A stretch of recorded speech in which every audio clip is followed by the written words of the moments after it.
Rivals watching tenuous situation in Biden White House following president's address, expert. Please subscribe to RZ News for more updates. President Biden's Oval Office address on Wednesday night prompted the little reaction from foreign leaders, but China and Russia provoked an Air Force incident in a preview of what the coming months may hold, an expert says. Russia and China will almost certainly take the advantage of the tenuous situation in the White House, Rebecca Koffler, strategic military intelligence analyst and author of Putin's Playbook, told RZ News. I expect provocations the closer we get to November. Biden spoke from the Oval Office in a relatively brief primetime address during which he explained his reasons for deciding not to seek a second term after running for several months and debating former President Trump. The lack of response on Thursday cut a sharp contrast to the outpouring of support Biden found from allies or even the backhanded comments from rival foreign leaders on Sunday following his initial announcement. Kremlin spokesperson Dmitry Peskov earlier this week explained that Russia viewed Biden as a predictable candidate and cryptically warned that the election is still 4 months away, and that is a long time during which much can change.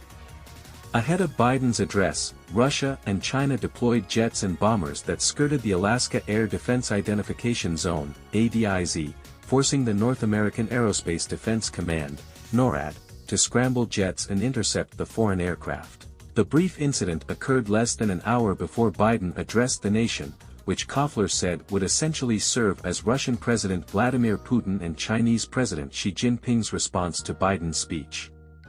While there hasn't been an official verbal reaction from the Kremlin, the joint patrol that the Russian and Chinese warplanes conducted in international airspace near Alaska was almost certainly a reaction by Moscow and Beijing to President Biden's withdrawal from the presidential race, Koffler argued. Putin and Xi are likely strategic messaging to Washington that Russia and China that they will escalate their geopolitical confrontation with the United States during what they perceive as a vulnerable period for America, Xi added. Trump, during a news interview, ridiculed Biden's speech and blasted media outlets for not treating him more rigorously after what he deemed to be a terrible speech. It was terrible, it was a terrible speech, Trump said. Terrible delivery, he was having problems, and yet you watch the other networks, and you'd think he was Ronald Reagan in his prime, he was Winston Churchill in his prime, and he wasn't. It was not good. It was not a good speech, Trump reiterated, insisting that it was clear Biden was having problems. Trump went on to address the global impact of Biden's decision and speech, saying that the protests during Israeli Prime Minister Benjamin Netanyahu's address to Congress on Wednesday would draw notice from rival leaders in China, Russia, and elsewhere. All over the world, Putin and President Xi of China, all over the world, they're watching this, Trump claimed.